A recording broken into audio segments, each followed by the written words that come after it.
Bonjour Blaise. Bonjour Laurence Chanoine. Ils exposent des choses derrière des vitres et on doit y lire des plaquettes sur des murs.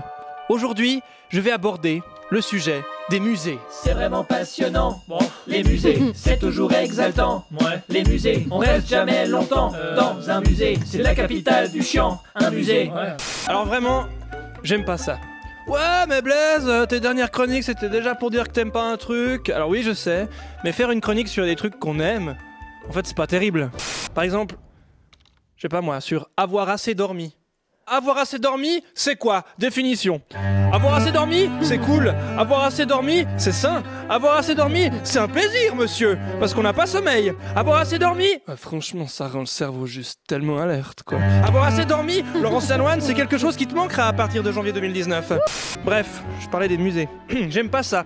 Pourtant, sur le papier, un endroit où on n'a pas le droit de courir, rien le droit de toucher, où tout le monde marche à moins 16 à l'heure, ça a l'air super excitant, non? Ah, c'est chiant, putain. Même les fois où t'as le droit de toucher. C'est chiant.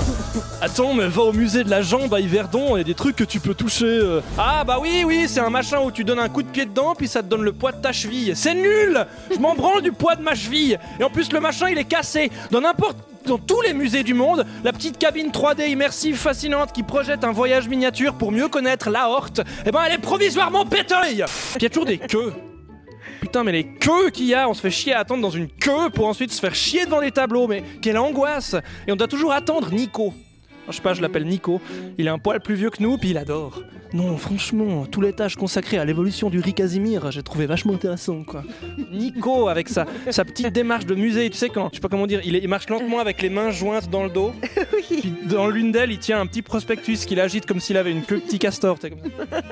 Je vois bien. Nico, il s'arrête pas en face d'une œuvre pour la regarder, mais un peu de biais.